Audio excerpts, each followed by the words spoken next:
একটা বিষয় নিয়ে মনে হচ্ছে যে কথা বলাটা প্রয়োজন আসলে, কারণ আমার মনে হচ্ছে এইরকমই ছাত্রদের পাওয়ার চলবেই।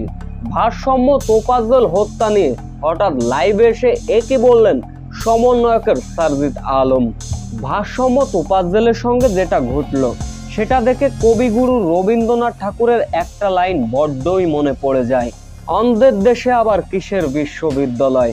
সত্যিই তিনি ঠিকই বলেছিলেন, মূর্খ এবং অন্ধের দেশে কোনো বিশ্ববিদ্যালয় থাকে না। যে ছাত্রদের মধ্যে মন মানসিকতা নাই, শিক্ষার কোনো আলো নাই, সে দেশে বিশ্ববিদ্যালয় কিসে? বিশ্ববিদ্যালয়ের মতো জায়গায় হত্যাকাণ্ডর মতো ঘটনা ঘটছে, তাও আবার এক প্লেট ভাতের বদলে হত্যা। সত্যি ভাবতেই গাও শিউরে ওঠে। ঢাকা বিশ্ববিদ্যালয়ের দাবি, ফজলুল হক মুসলিম হলে গত 18 সেপ্টেম্বর দিবাগত রাতে চোর সন্দেহে ভারসাম্য তোফাজ্জলকে হত্যা করেছিল ছাত্ররা। শুধু তাই করেনি, মারার আগে ভালো মন্দ খাইয়ে নিয়েছিলেন। সিসিটিভি ফুটেজ দেখে কয়েকজন ছাত্রকে অবশ্য গ্রেপ্তারও করেছে পুলিশ।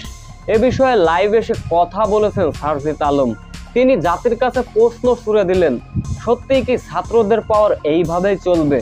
তারা অন্যায়কে আর ন্যায় কি সত্যিই কি ভুলে যাচ্ছে? তবে সমন্বয়কের সারজিৎ আলম দেশবাসীকে আশ্বাস দিয়েছেন, তোফাজ্জল হত্যার সঠিক তদন্ত করে বিচার করা হবে।